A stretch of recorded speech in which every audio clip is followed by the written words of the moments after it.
WDBFradio.com. WDBFradio.com. WDBFradio.com.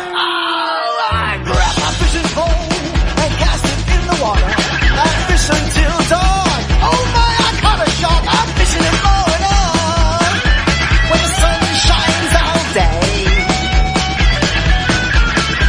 They call me a grouper. Stop fishing and blowing on. Oh yeah. It's the Fish Florida Show with your host, Riscala Stevens, bringing the outdoors to you every Sunday morning, 8 to 10 a.m. on the WDBF Radio Network. And now, your host, Riscala Stevens. Well, a very good morning to you out there, and thank you for taking the time to share with us today on the show.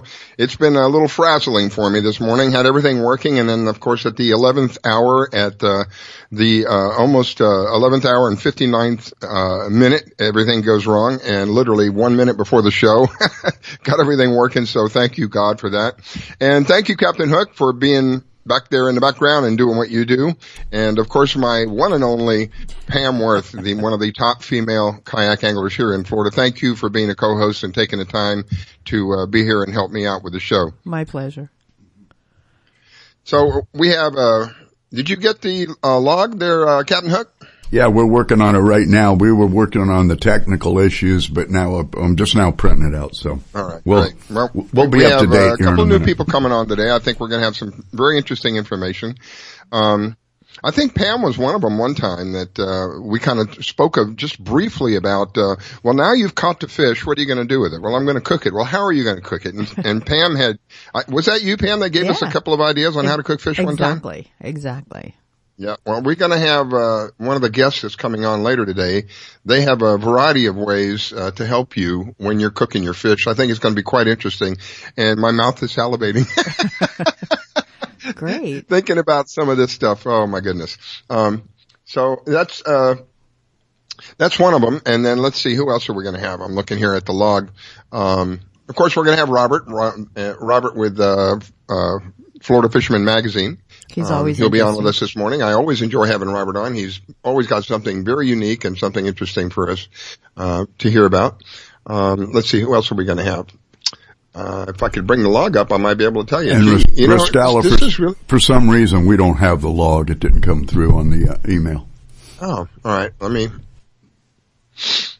Going to have Sherry Turgeon. I hope I pronounced that right. Turgeon. Oh well, I'm gonna let her pronounce it. She's with the Tourist Development Board in Okeechobee.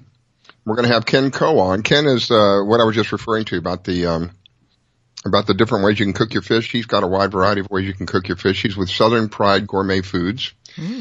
Captain Brett Lutzy, he is from the West Coast. We don't hear a lot from the West Coast, and Captain Hook kind of connected me with this captain over there, and he, from what I understand, I've only spoken with him briefly. From what I understand, he's a full-time captain over there, so he'll always have something very interesting for us.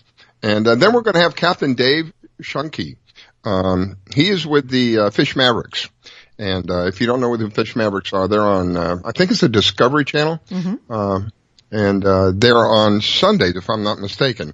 I don't know when the last time they were on. I don't really watch television, but I saw a couple of clips on YouTube of them. What a riot! What a riot! I'd love to be able to do something like that. That's fantastic. Well, in the meantime, I'm going to see if I can get this log to you, so you'll have a copy of what's coming up here.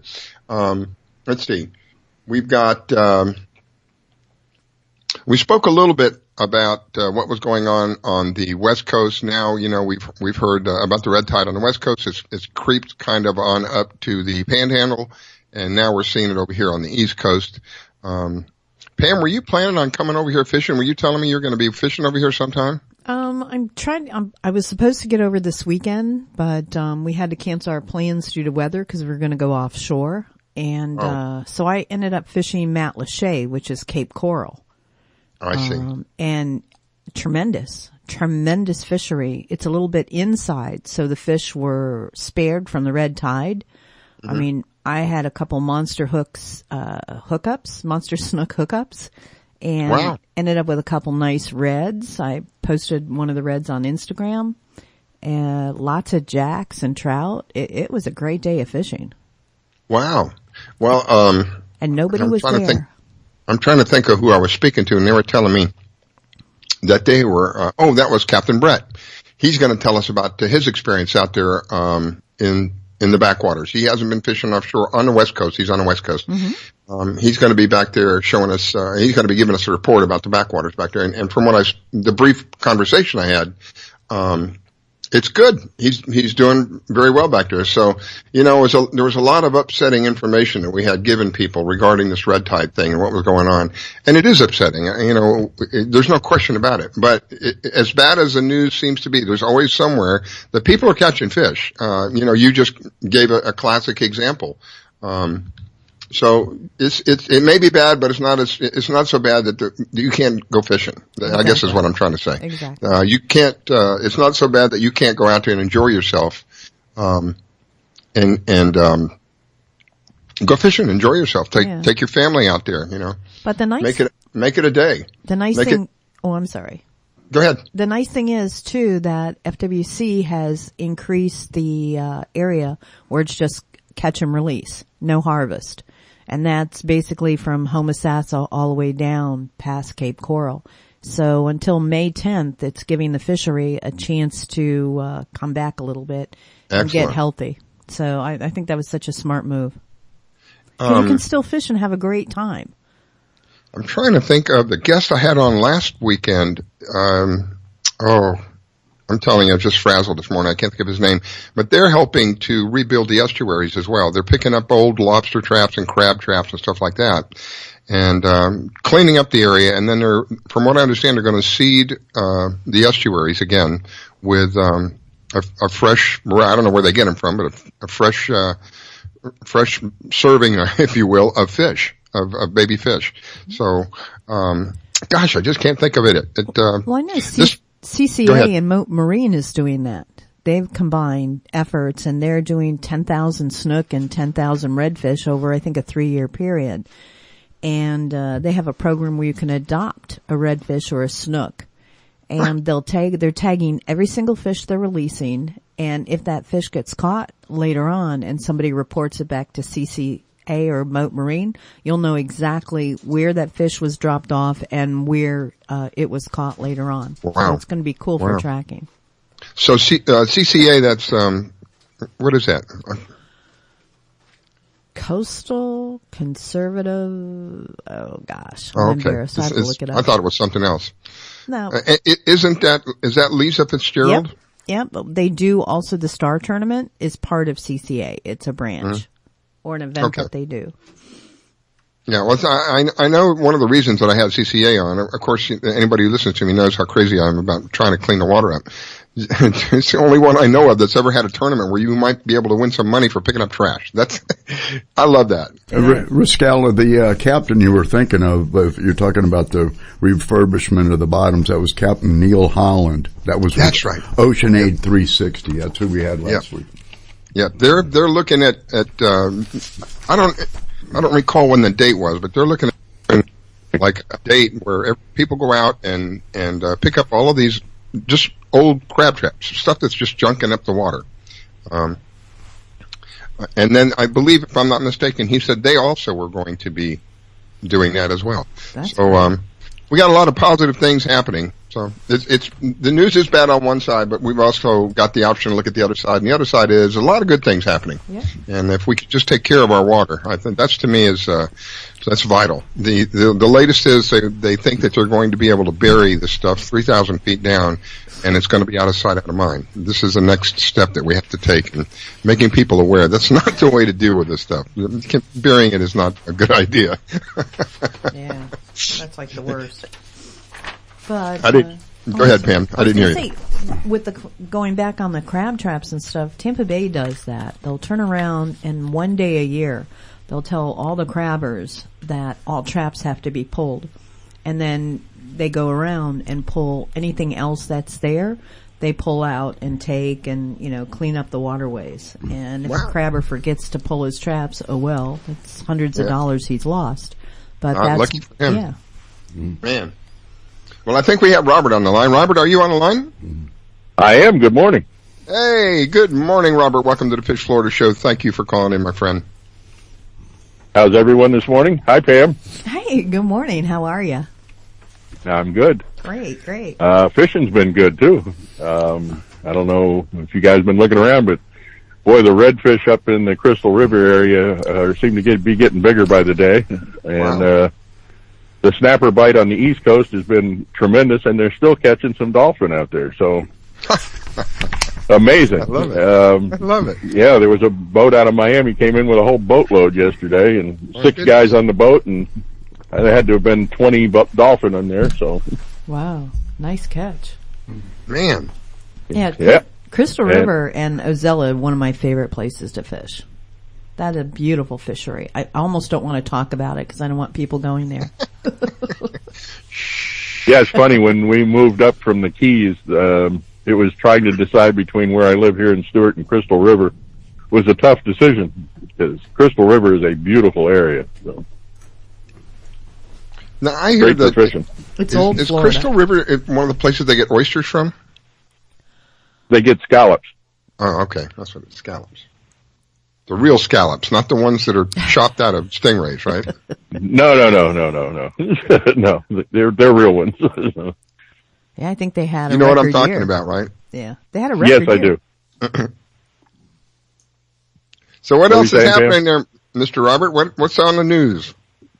Well, what's in the news is I'm sure everybody's seen the red tide seems to have made it to parts of the East Coast, the southern East Unfortunately. Coast, I guess. Yeah. But it seems to be very sporadic and spread out, so it's not a huge problem like it was on the West Coast. But it did seem to make it over here somehow. So, and I heard what you were saying about burying this stuff 3,000 feet underground, and that's not going to help anything other than contaminate everybody's water. So, Insanity. I just don't understand these people. I don't get the mentality. I really don't. but other than that, there's some good stuff going around town. It looks like the Tampa Bay Fishing Club has a meet and greet barbecue thing going on. Is that today? Over on the West Coast. You might want to take a look at that. Yeah, it's today. And the tarpon. Oh my God, I was standing on the dock, the gas dock yesterday over here in Stewart talking to a friend of mine, and the tarpon are just rolling everywhere. So, Wow. so if it's time for tarpon fishing, get out there because they're there. So, yeah, we were That's- sitting on the end of his dock catching snook on the inside, tarpon on the outside. So, No way. right on the gas dock. So, I love it. Is a I mullet wonder if run that- down there? Has a mullet started running down there? oh yeah, they're here. Oh, they are definitely here. That's what they were chasing. They were chasing Yeah. thousands of little finger mullet around. So, Oh my goodness. Good. Wow.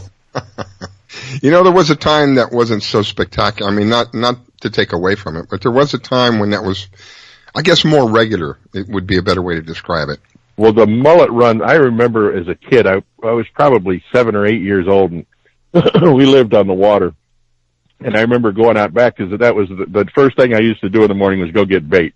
Mhm. And I used to look around, and you'd normally find 2 or 3 mullet, and then, you know, I had a gig back then, so you could gig Yeah. mullet and do all Yeah. that stuff for bait. So I walked out my back door and looked out the back, and the entire canal was mullet. Right. I'm like, Dad, come look at this. You won't believe this. The I saw entire that. canal behind my house was packed with mullet. Yeah. I saw that on a regular basis. I grew up in Coral Gables. We had saltwater canals there. And it was not unusual to see the canal literally packed with, it's so packed that you didn't even have to gig them. If you just took a hook and put it on the end of a line, just a hook, a beer hook, and threw it in, you'd hook one of them. There's so many of them. Yep. I haven't seen it that way in a long time. So. Yeah, that's what I'm saying. There was a time when it was more regular. It wasn't so spectacular as it is now. And hopefully we can get back to that, you know, with some of the things that we're doing. I'm hearing that they're going to, be reseeding some of the estuaries. That's great. And cleaning up the water on the West Coast. You know, that's an example for us on this coast over here. Start cleaning up this water, making people aware, you know, of what's going on. I think the more Well, we all know better- that's going to be the big issue on this ballot is the water. If you're in Florida, that's the key issue on the ballot is the water. Yeah. So. Yeah. We got to take care of the water. my friends. I mean, that's not really, I'm not asking you to vote for anybody in particular. I'm just asking you to think about who you're going to vote for because we're going to take care of the water. Our bodies are 75%, 80% water. If all the water around us is, no good, then what do you think is going to happen to our body? I'm laughing because if I don't laugh, I'd cry. Honestly, I would cry. Well, it's just my friend, Captain Jorge Pinero has decided he's going to run for Senate in 2020. Cool. So you will see Dr. Jorge Pinero show up on there. He is a retired charter captain, so he is very familiar with the water, and he said that will be my first issue. So good. He said if I get elected somehow, he's trying to figure out how to fight $30 million because he said I don't want to that's the disappointing part about it all. But he goes, if I somehow win, my first issue will be the water. So. Good. That'd be great. That's the sad part about that also. It just takes so much to get your name out there. I don't know. That we could spend hours and hours and hours discussing that. Yeah, I don't want to sit here and discuss politics, but that would be an endless conversation. Oh, my goodness gracious. So, any tournaments other than the one you've already mentioned? Anything else coming up? Not really, other than I believe this is about the time of year, and maybe Pam would know about this, but I believe the big cobia tournament in Crystal River that they run out of McRae's is coming up soon. Yeah, that one's coming up, and the big thing that happens in October and the first part of November are all the big kingfish tournaments. You have the King of the Beach, you have the Wild West, Ty Roth, and with Wild West, and we're trying to put on a kayak tournament, kingfish tournament, the first one on the West Coast, dedicated just for kayaks. So it's going to be a lot of fun. Where's that? It's going to be out of the Pinellas County area. Are you in charge of that? No, Ty Roth is. I'm just helping him out. Nope, Pam's not. Well, have him send me the information. I will. Thank you. It'll be, I think it's the first weekend in November. So it's this first one is going to be almost just a get together and let's go. And basically winner takes all. So it's going to be a lot of fun. I've got some people from the East Coast coming over. When I like winner take all tournaments.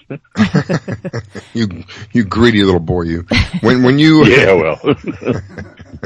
When you get in these tournaments, Pam, I think I know the answer to this, but I just want to verify.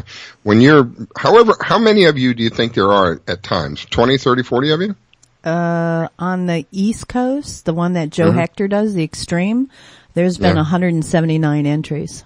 My goodness. So for kayaks, just kayaks? Just kayaks. This one, because it's the first one and we've only been planning it for a few weeks, so there's not a lot of publicity on it. We'll be happy if we get 20 to 50 people. That would be really exciting. So that cobia tournament they run out of McRae's normally gets 100 boats. Yeah. So. Wow. And then, I mean, I know it might sound like a silly question. Okay, now you got 100 boats out there fishing. They don't, not literally run into each other, but they don't run into each other out there. They don't, like cross over where. Oh yeah, they'll be fishing very close together in some places. Yeah. So, well, you ever seen the tournaments? The tarpon tournaments out of Boca Grande where they're just sitting on top of each other. No. Mm-mm. You could go look at. Yeah, you should pull that up on YouTube. These tarpon tournaments they run out of Boca Grande. These boats are literally sitting on top of each other. Wow. Yeah. It's crazy. I couldn't fish like that. That tournament would make me insane, but not me. Yeah. Well, you look at no, me neither. The King of the Beach has, I think, 300-400 entries. Yeah. For the Kingfish tournaments coming up, but that I think has like a 60,000 gram prize. Oh my goodness. Oh yeah, it's big business, big news. Wow. What was the name of that again? King of the Beach. King of the Beach? Mm-hmm. The Old Salts Club puts it on. And then there's others too. You have the Wild West. Yeah, Old Salts does that tournament. Yeah. You've got Wild West and High Noon Shootout. There's a lot of others coming up. Kingfish Classic. But and these are the East Coast or the West Coast or both? That's West Coast. Out of Madeira Beach area, St. John's Pass. Hubbard's Marina. Yep. They were great guys. My goodness. That's a great name. Well, Robert, I'm getting closer to that time in the day when we have to take a break. But before we go, I want people to know how.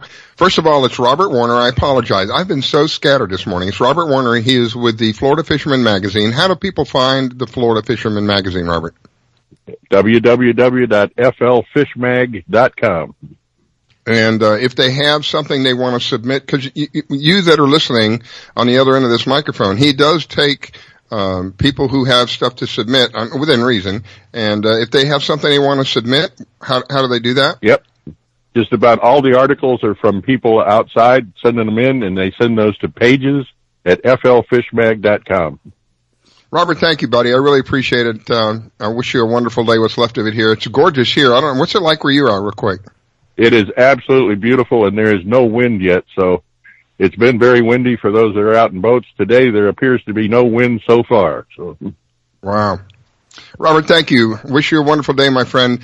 Folks, don't go away. We'll be back in just a moment. You're listening to the Fish Florida Show with your host, Riskella. Don't go away. We'll be right back. Do you own a laser printer, copier, or a fax? Well then, listen close to this announcement. Laser Technologies has been providing high-quality, frustration-free toner cartridges that are guaranteed not to harm your equipment for over 20 years. Laser Technologies will save you on your supplies with high-quality and fast delivery.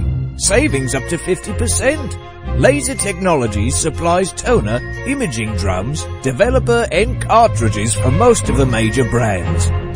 For a price quote, send an email to service@laser-technologies.com. Include your printer make and model for your part number. Call us at 561-792-9600. That's 561-792-9600. Laser Technologies, providing 100% of the quality at a fraction of the price. 561-792-9600. Que Pasa Mexican Cantina is where friends and neighbors come to connect, share, and celebrate one another in a festive, casual atmosphere. Offering rich, robust flavors of authentic Mexican cuisine, we use only the freshest, finest ingredients. We chop and dice, season and blend, and then cook everything we serve to perfection. One thing that makes Mexican food even better is one of our delicious Best of the Bay margaritas. Our signature series of margarita flavors range from our sweet and fruity mango and strawberry to our hot and juicy jalapeno margarita. Having a busy meeting or getting together and looking for Mexican food? Try our Fast Fax form. It's an easy, fast way to order your favorite Mexican food. We have special platters and layouts for any occasion. The form is super easy to fill out, fax, email, or just call it in. Whether it's here in the restaurant, in your home or office, at Que Pasa we celebrate bringing people together. Que Pasa Mexican Cantina, 10478 Roosevelt Boulevard, North Street in the Gateway Shopping Center, 727-330-3663 in St. Petersburg. Hi folks, I'm Roger from Rogers Gotcha Motoring. If you need a local auto repair shop, Rogers Gotcha Motoring will take care of all of your automotive repair needs. If you need something as simple as an oil change or as complex as an engine overhaul, I have the latest in technology and the knowledge to get the job done right. We've been servicing Pinellas County since 1994 and are conveniently located at 3700 5th Avenue North in St. Petersburg, Florida. If you need service, call now at 727-327-1830 or visit my website at www.rogersgotchamotoring.com or like my Facebook page at Rogers Gotcha Motoring for a complete list of all of our services. So come on over to Rogers, that's me, and get your car service today. And don't forget to shop and support local business. Call now to book your appointment at 727-327-1830. That's 727-327-1830, or swing on by. I grab my fishing pole and cast it in the water. I fish until dawn. Oh my, I caught a shark. I'm fishing and blowing on when the sun shines all day. Call me a grouper. Stop fishing and blowing on. Oh yeah. It's the Fish Florida Show with your host, Riskella Stevens, bringing the outdoors to you every Sunday morning, 8 to 10 a.m. on the WDBF Radio Network. And now, your host, Riskella Stevens. Well, a very good morning to you if you're just tuning in. Thank you for taking the time to join us this morning. We always are appreciative of anybody who takes the time to listen. And you can always find the show. If you miss anything on the show, by the way, while I'm thinking about it, I am just so scattered this morning. Even the coffee's not working. If you do miss the show, we do replay the show 3 p.m. in the afternoon here on WDBF Radio. If you don't make the 3 p.m. and you can't sleep in the morning at 4 o'clock in the morning, we'll play the show for you again. If you miss both of those times, you can always catch the show on our archives. We do have all the shows archived at fishfloridashow.com as well as YouTube. So it's pretty easy to listen in to anything that you've missed. And, for me, it's always exciting, to do the shows because I'm always learning. I'm always learning about something. There's always, for me, always something new that pops up. And, as I have this morning, I have someone who, this is the first time I will have them on with me. And, they are with the Okeechobee Development Board. She's going to tell me a little bit about what they do. Her name is Sherry. And, Sherry, good morning and welcome to the Fish Florida Show. Good morning, and thank you for having me. Oh, well, it's an honor and a privilege to have you on, my dear, because I understand that you do things that I totally support. So let's talk a little bit about what does the Okeechobee Development Board do? Well, we are the Tourist Development Council. So what we do is we work really hard to promote our community, to make it more like a travel destination, and remind visitors of all the great activities that we have to offer in this small community. So inevitably, you're helping small businesses, right? I mean, well, you're helping businesses in general, but this is also helping small businesses, and that's something that is a passion of mine. Small businesses are what I believe are what this country was built up on over the years. And so anytime that we can help promote the smaller businesses, that's great. Along with the bigger ones, I understand that's all part of the pie, if you will. But my passion is the smaller business because typically the smaller ones are family owned, family run. And locally, they're local. So the money that you invest with them gets put back into the community, quite a bit of it. I think it's about 60 cents out of every dollar for the small local guys that you're investing with. What are some of the things that you guys do? Do you advertise for the county? Is that how it works? Yeah, what we do is that we host several events, both local events, but the biggest events that we host and support are the fishing tournaments that come to our area. When you're looking at tourism, it definitely does cater to businesses big and small. So we really help just bring people to the community, which then helps support all the businesses locally. Especially when you get fishing tournaments, you get a number of people coming into the area and, they're buying gas, they're eating food, they're shopping at the stores. So It definitely works all around. We all work together to help bring this community forward and let everybody know about us. Sherry, while I'm thinking about it, and I apologize, I didn't do this when you came on. With me, my co-host this morning, most of the mornings, is Pam Worth. Pam is a kayak fisher woman, and she's one of the top fisher people in Florida. And I meant to introduce you to her. Pam, if you would please, this is Sherry with the Okeechobee Development Board. I think you had a question. Good morning, Sherry. How are you doing? Good morning. Hello. Do you promote like the activities there? How do you work that, and how does the community get behind you to help support you? Yeah, what we do is that we're actually regulated by a state statute, which then also is interpreted into a county ordinance, where our funds are restricted to really promote our community to visitors and the travelers. And what we do is we do it in a number of different ways. We have a number of digital platforms, social media, and that kind of thing. We also do a lot of print publications. But what we do is we tell people about the community. Of course, fishing. We have, the second largest lake in the United States. So it's a beautiful, great natural asset. Fabulous fishing. So we really work to promote that. But then there's a lot of other things that we have locally that we try to tell people about that they wouldn't know otherwise. We have shooting sports, hiking, biking, bird watching. We also have a fabulous state park that is dark sky accredited. So they're really great for astronomy and really all different kinds of people that love the outdoors. Now you have a trail that goes around the lake also. That's a walking and biking trail? Yes, it's the Lake Okeechobee Scenic Trail. It does pretty much circle the entire lake. Wow. And yes, hiking, biking, and, you know, like I said, that is one of the premier spots for bird watching. So it's really a great thing. We also have a few people that do guides there. So if you're not sure about it, but you want to bring your bike up, you know, we've got biking tours and there are specific areas where you can actually do horseback riding. It's limited, but they do offer that too. So there's a few different ways that you can really enjoy it. We do have a stormwater treatment area that's got a beautiful nature walk. It's about 3 miles long, and that's just a fabulous place to either take your bike or just walk around and spend time. And Okeechobee is very quaint. I mean, it is old Florida. Some of the architecture down there is so pretty. And the people are very nice. I've had to stop a few times, one time with a car problem. They went out of their way to help me out. It is just a beautiful area. Sweet. Yeah, Okeechobee still supports, you know, that small southern hospitable charm about it. So it's really great people, really looking to help everybody. And I'm glad that you stopped, even though it was car trouble, because most people I hear say, well, I drove through there.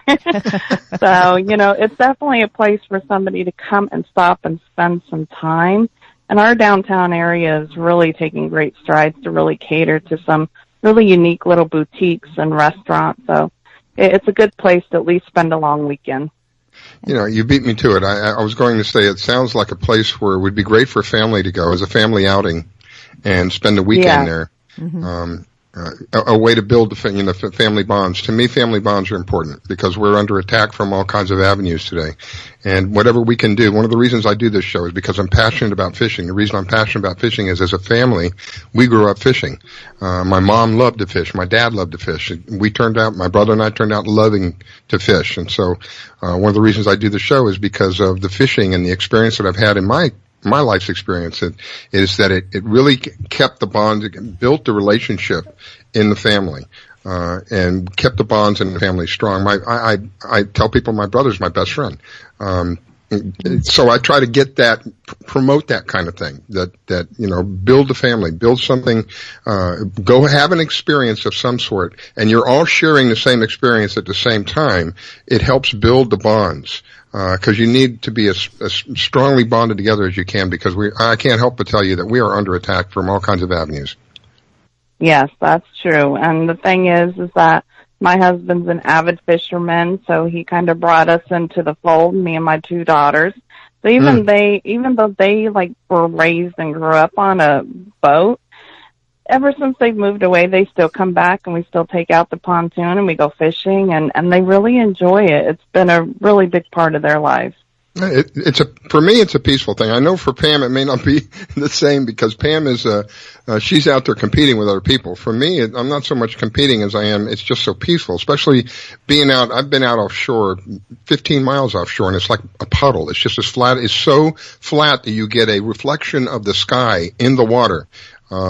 And to me, that's the most peaceful thing in the world, a gentle rock in the boat, and you're just sitting in the middle, and there's water 360 degrees. You don't see land that far out. Just a very peaceful feeling for me, and I'm sure other people kind of get that too. You don't have to be that far off, as long as you're on the water. Some people for me, typically, as long as I'm on the water, really, I'm having a good time. Exactly. Exactly. I hear that every day from, you know, people that come and visit with us and spend time. And of course, the anglers love coming here. You know, the lake is just a beautiful, great natural resource. And I mean, you can get in the middle of that and not see land too. So yeah, it is pretty. What is the size of the lake? Is it 20 some odd miles wide? It's 730 square miles.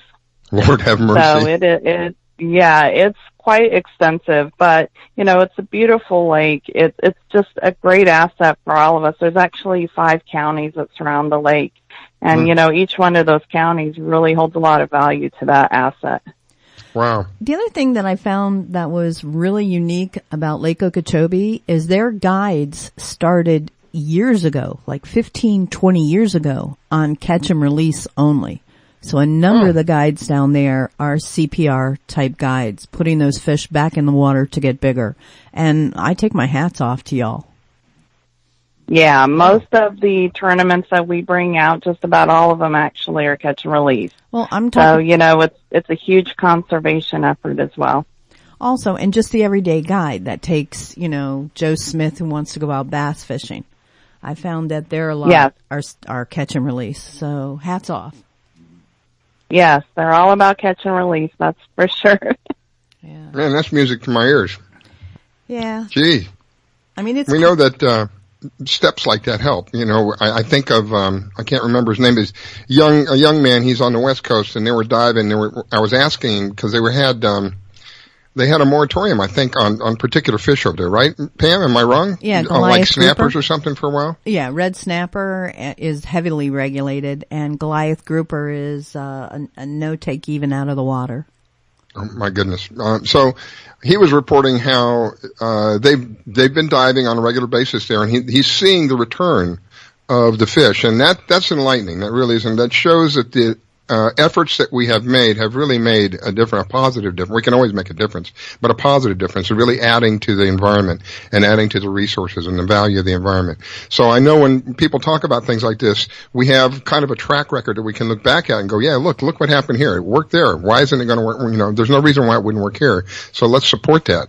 That's great. I love that kind of thing. So Sherry. Yeah, there's a yeah, I'm sorry. Go ahead. I was going to say, do you have any events coming up in your area? We do. We're actually coming into our season, which usually begins about mid-October. Our population just about doubles during the time of October through March. Good and what it is, it's a lot of people from the northern communities coming down, say half the year, that kind of thing. So what they do is they come down, a lot of them come down for the crappie fishing. That's huge during this time. But there's a lot of local events and activities. We have a very active Main Street community. We have very active organizations that work really hard to make sure that, they create a culture of always something to do almost every weekend, usually during season. And then, off season, we still cater to those occasional visitors and those fishing tournaments too. But yeah, we do try to keep things going and keep something available for everybody. So if it happens to be a weekend where, for whatever reason, you're not going to go fishing, you can end up going to this, the Lake Okeechobee area. You can, for me, I'd love to take the family up there and just do some bike ride. This thing goes all the way around the lake. You could probably spend 2 days alone just bike riding around the lake. But yeah, you could go do a bike ride, go do a hike of some sort. You mentioned a 3-mile walk, and a bunch of activities you can do together. The key word is do it together. Get off of all the technology, all the smartphones and your iPads and your computers. Get off of all of that stuff for a little while and get out to nature. It's been proven, science has proven, when we get away from all of that stuff, we actually there's a calming effect. Because you're not around all of this hustle and bustle all the time. You're in a slower pace, if you will. And it has a calming effect on you. It really does. So it's one of those things that it's the same thing when I go fishing. When you get away from everything, it has that calming effect on you. You get away from everything, whether it's on the water, whether it's inland, and you're taking a walk on a 3-mile walk that you mentioned, or you hop on a bike. I think the bike ride might be cool. You get on a bike and go riding and just enjoy the scenery. Your mind gets away from all of these other things that's jumbled up about and begins to, rest a little bit, if you will. And you find this peace that comes about. You find the same thing I'm talking about, Pam, doing that kind of stuff? Oh, absolutely. This weekend was just kind of a fun weekend. I did some bass fishing, which was unusual for me. Had a great time. And then, like I said, I was in Matlacha. It was the quiet, the rippling of the water. I enjoy it. Yeah, it's a peaceful thing for me. Well, Sherry, it's about that time. I've got to take a break. But before we go, any last parting comments that you would like to leave us with? Yeah, again, I just want to tell everybody Okeechobee County has a lot to offer. It is a great community for families, whether you're coming to decide to live here and kind of escape kind of the hustle and bustle or just to stay a long weekend. There's plenty to do. It's very outdoorsy. Again, it gives you just that kind of peaceful reprieve from city life. But it's really a fabulous place to come and visit. Is there a website that people could go to get more information? Yes, you can contact me. You can go right to visit okeechobeecounty.com. And there's a lot of information on there, some local restaurants, and I'm currently working on adding some additional content, some videos. So always keep an eye out for that website. And our social media is pretty active as well. Just look up Okeechobee County TDC or Tourist Development Council, and you'll be able to find us on both Facebook and Twitter. Well, Sherry, thank you so much. I really appreciate you taking the time to call in. Sounds very interesting. There are days where, for whatever reason, we're not going to go fishing. Hey, this is option B for you, and it sounds like a really good option to me. Sherry, I wish you a wonderful day, what's left of it. Thanks for calling in. Folks, don't go away. We've got to take a break. You're listening to the Fish Florida Show with your host, Riskella. Don't go away. We'll be right back. Download the Fish Florida mobile app to plan your boating, fishing, or hunting trip. You can find your tide reports, buoy reports, get a fishing license, and even find someone to go fishing with. Plus great products and services from all our media partners. And oh yeah, you can get the Fish Florida Show on the app. Sundays at 8 a.m. Eastern here on the WDBF radio networks. So download the Fish Florida mobile app to plan your boating, fishing, or hunting trip and tune in. Battles aren't won solely on the field. That's a common misconception. Battles are won within, over enemies of fear, enemies of doubt. In that place where promises are kept. Promises to oneself. This is a physical training event. Promises to one's community. Helping people move debris out of their house. Promises to one's country. In the heart of every Marine, you'll find a promise. A promise forever kept. A promise of battles won. Today, my new dad and I shot off a rocket in the park. Today, my new son and I failed to shoot off a rocket. He knew exactly what to do. I had no clue what I was doing. We set up the rocket. Hit ignition. And then nothing. Sometimes I laugh when I'm frustrated. Then out of nowhere, the rocket launched into the air. The rocket did get into the air. I've never seen anything fly so high. And then crashed into a kite. Look out! Look out! And then the pond. I'll never forget that day. I'll never forget that day, even if I tried. You don't have to be perfect to be a perfect parent. Thousands of kids in foster care will take you just as you are. For more information on how you can adopt, visit adoptuskids.org. A public service announcement from the U.S. Department of Health and Human Services, Adopt U.S. Kids, and the Ad Council. It took me a long time to be able to say Chandler has cancer, because that is such a scary word. St. Jude takes care of absolutely everything. And knowing that we don't have to pay for all of the medical expenses, that's huge. St. Jude allowed me to focus on being a mom to Bryce. And sometimes I'm just in awe of the impact St. Jude has, not only on this community, but the world. St. Jude is uniquely positioned to advance the cures of pediatric cancer, I think better than any other institution in the world. The contributions make a big difference. Donors are important to us because you get the feeling that you have a team behind you. We have the resources and we have the focus. And so if St. Jude doesn't do it, who will? St. Jude Children's Research Hospital. Finding cures. Saving children. Learn more at stjude.org. My vehicle was sent 6 feet in the air in a ball of fire. I thought I was going to die. It ripped my arm off. It broke my right femur. I took such a hard blow to the head that my retina was torn apart. Say a prayer for peace. I'm Trace Atkins. I want to tell you about these true American heroes and how you can show your thanks by helping them through Wounded Warrior Project. They've reached out to us as a family, and they never forgot about us. The job of helping thousands of our wounded warriors rebuild their lives is massive and growing every day. That's why your gift of just $19 a month is so important. Many of these service members suffer traumatic brain injury and post-traumatic stress disorder. They helped me basically put my life back together. If it wasn't for Wounded Warrior Project, I would be a statistic right now. I would have been one of those soldiers who came home and committed suicide. I'm in the fields of Vietnam, the mountains of Afghanistan. Your gift today of $19 a month can help us provide the programs and services desperately needed by our wounded service members. Call or go online with a pledge and you'll receive this Wounded Warrior Project blanket. Make that call now. Say a prayer for peace. I grab my fishing pole and cast it in the water. I fish until dawn. Oh my, I caught a shark. I'm fishing and blowing on when the sun shines all day. It calls me a grouper. Stop fishing and blowing on. Oh yeah. It's the Fish Florida Show with your host, Riscala Stevens, bringing the outdoors to you every Sunday morning, 8 to 10 a.m.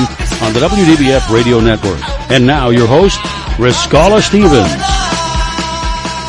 Okay, welcome back, ladies and gentlemen. Thank you so much for taking the time to tune in and allowing us to share this morning with you. What a beautiful morning here in the eastern coast of South Florida. I'm located in Palm Beach County, about 15 miles from the shore. And looking at the radar, there's a little bit of activity, but it's nothing really to speak of. The winds are quite light still, looking to pick up a little bit later during the day. So if you want to get out there in a boat, earlier the better for you. On the West Coast, I'm going to let the people on the West Coast tell you about that. What's going on the West Coast there, my co-host Pam? Oh, it's beautiful. I came over the bay. We have a little bit of a wind coming out of the east, which is good. It's blowing everything offshore. But I'm after the show, I'm headed back out on the water. Ladies and gentlemen, you just heard a real mermaid. That is a real mermaid. This woman lives in the water. I love it. Oh my goodness. And of course I have Captain Hook. Captain Hook is back there in the background. He's my producer and taking care of everything for me. Thank you, Captain Hook. Greatly appreciate it, sir. My pleasure.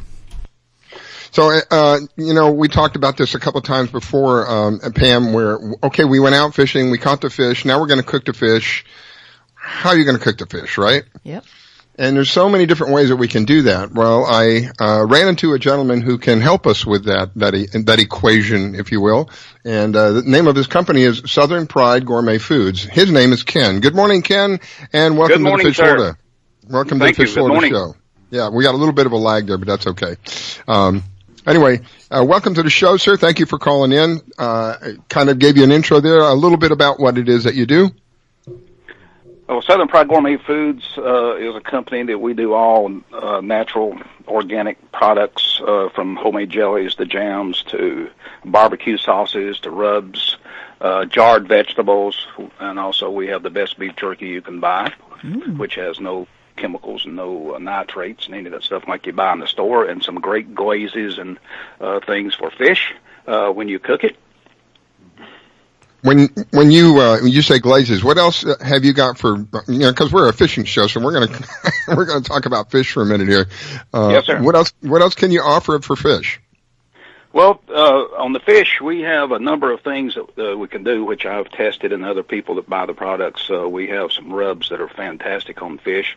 For instance, we have a product we put on the market a couple years ago, a cinnamon patchouli seasoning, and it's good on everything, and it doesn't sound like it would be good, but it is. And we also have a barbecue rub that is really good on fish also. And one of our favorite things that people buy is a balsamic vinegar glaze, black truffle that they drizzle on salmon, drizzle on fish. It makes a really nice flavor, and a product that people come back and buy more and more of that, as all of our products. I'm getting hungry. Yeah. Now, do you put the rubs I get you put on before you cook the fish, but the glazes, Yes. do you do that after the fish is done as like a Yes. side sauce? Yes. It's fantastic on anything, but it's really nice on salmon. It's just like you would take and just not pour it on there, just drizzle it on. Mhm. Really nice base product. What other glazes do you have? I'm sorry? What other glazes? We have a balsamic barbecue glaze, which is really interesting also because it's good on everything. It's also really good on any kind of fish. Matter of fact, what I do and some other people do, I take the balsamic vinegar glaze and also put it on the bottom of the skillet as it's frying, just to drizzle that on. But it's also good to marinate the fish in. Oh, that sounds yummy. Yes, it is. I'm getting hungry. This isn't fair. I know. What's your favorite fish to cook? My favorite fish, salmon. Ah. Yeah. I knew you started with that. I figured that was coming. Ken, where I think you said you're in Florida, right? Yes, we're in Stewart and Jensen Beach area.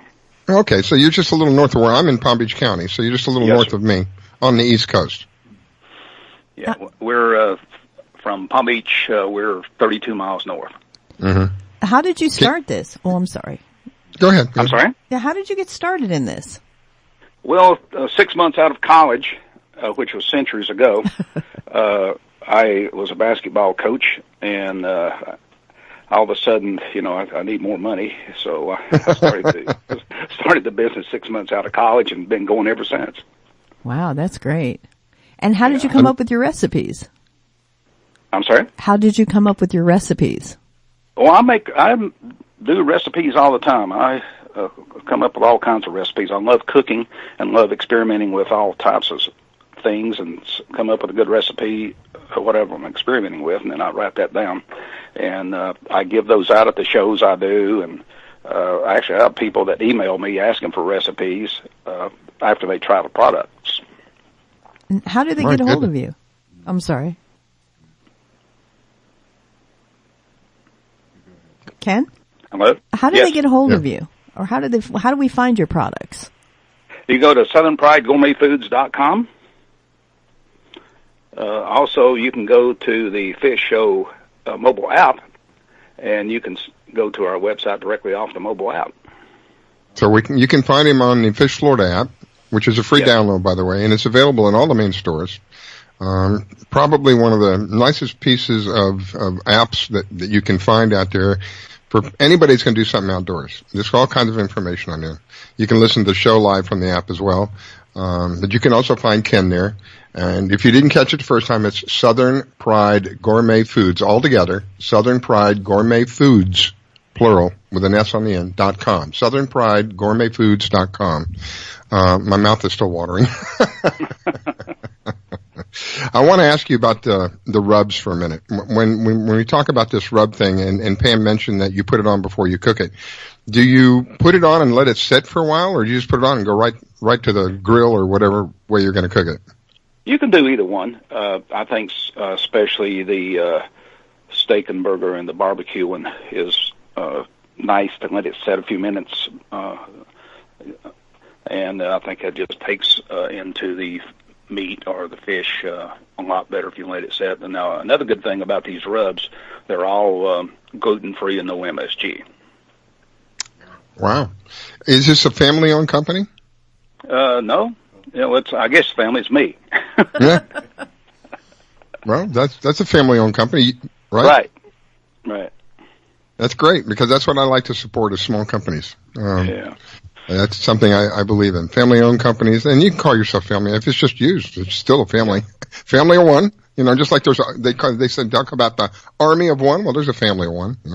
Well, I have a great helper, too, Carol Hunt. She is my number one sidekick in helping me. So. All right. Well, Ken, I want to thank you so much for calling in. It is a pleasure. Oh, before I go, I wanted to add, because Pam mentioned this earlier, we're going to have a bunch of, Pam, what was it? Kingfish tournaments, I think you said, right? Yes, sir, we are. And kingfish is one of them, at least to me, it's got a really strong taste. Do you agree, Pam? Yes, it is. Yep. A lot of people smoke it because of that.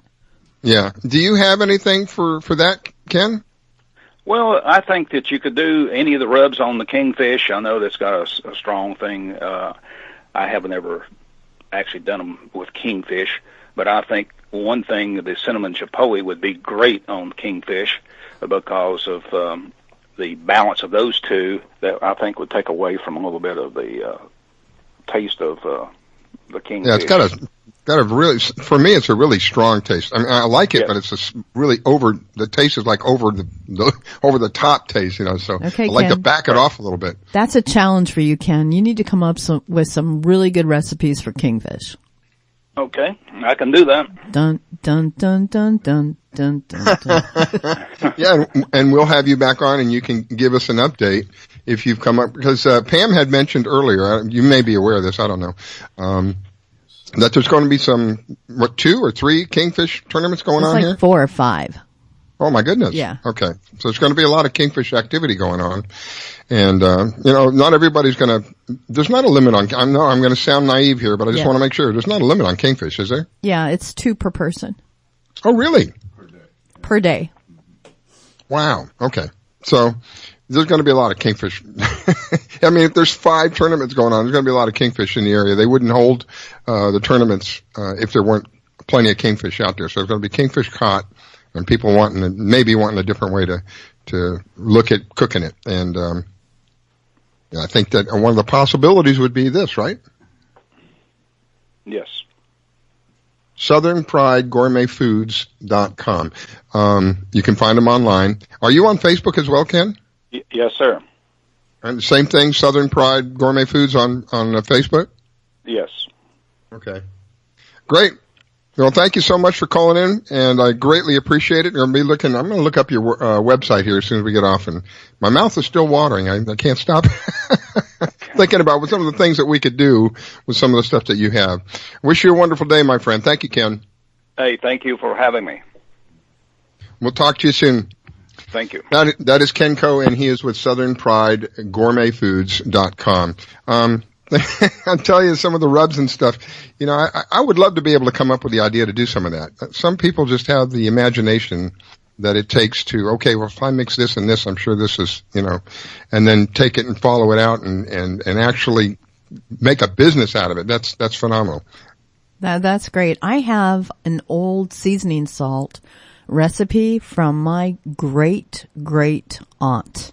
No That's way. been passed down. Yep. It was handwritten by her in the inside of her cooking book, her recipe book. Oh my goodness. Yeah. Here's a weird one. Do you know how you clean your rug, your carpet? Because then they basically had throw carpets. Baking soda. No, you take construction paper and you get it wet and you tear it up and you throw it all over the floor. And then when it's done, you sweep it up and it'll pull the dirt up with it because there was no vacuum cleaners then. Wow.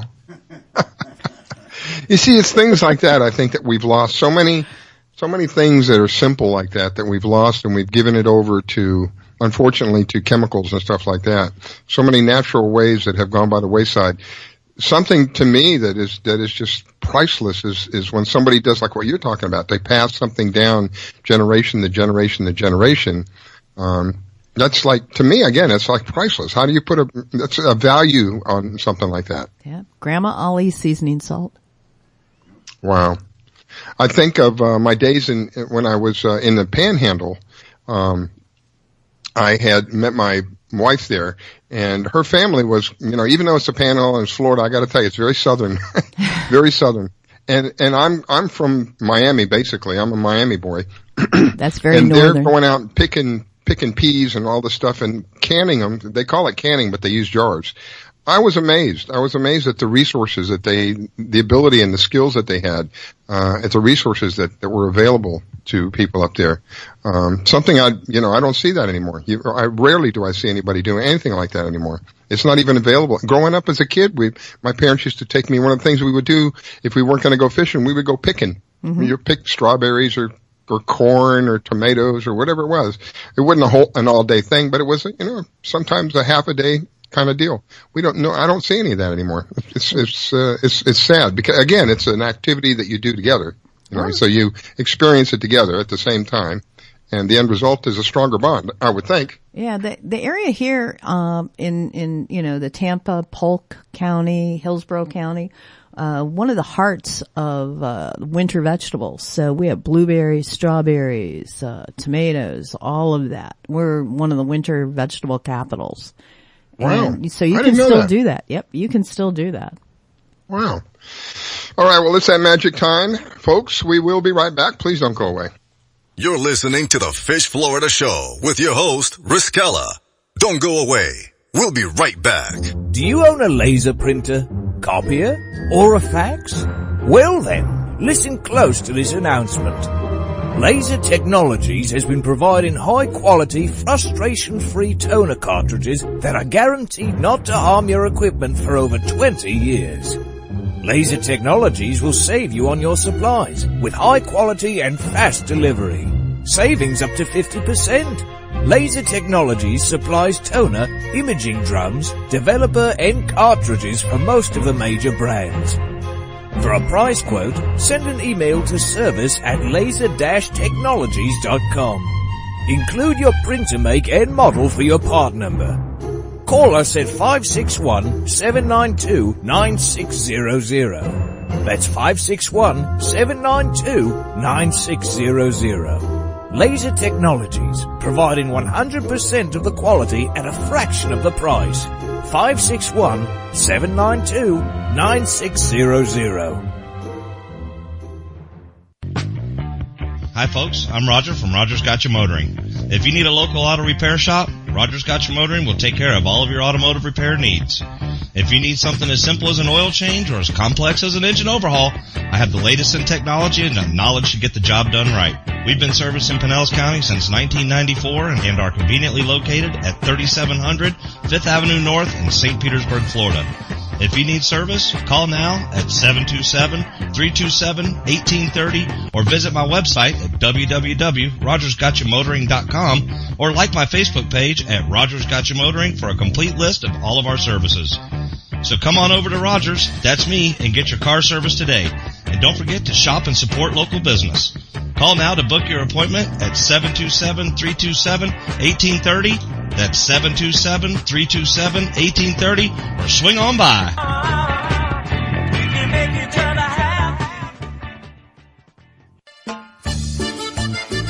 Que Pasa Mexican Cantina is where friends and neighbors come to connect, share, and celebrate one another in a festive, casual atmosphere. Offering rich, robust flavors of authentic Mexican cuisine, we use only the freshest, finest ingredients. We chop and dice, season and blend, and then cook everything we serve to perfection. One thing that makes Mexican food even better is one of our delicious Best of the Bay margaritas. Our signature series of margarita flavors range from our sweet and fruity mango and strawberry to our hot and juicy jalapeno margarita. Having a busy meeting or getting together and looking for Mexican food? Try our Fast Fax form. It's an easy, fast way to order your favorite Mexican food. We have special platters and layouts for any occasion. The form is super easy to fill out, fax, email, or just call it in. Whether it's here in the restaurant, in your home or office, at Que Pasa we celebrate bringing people together. Que Pasa Mexican Cantina, 10478 Roosevelt Boulevard North Street in the Gateway Shopping Center, 727-330-3663 in St. Petersburg.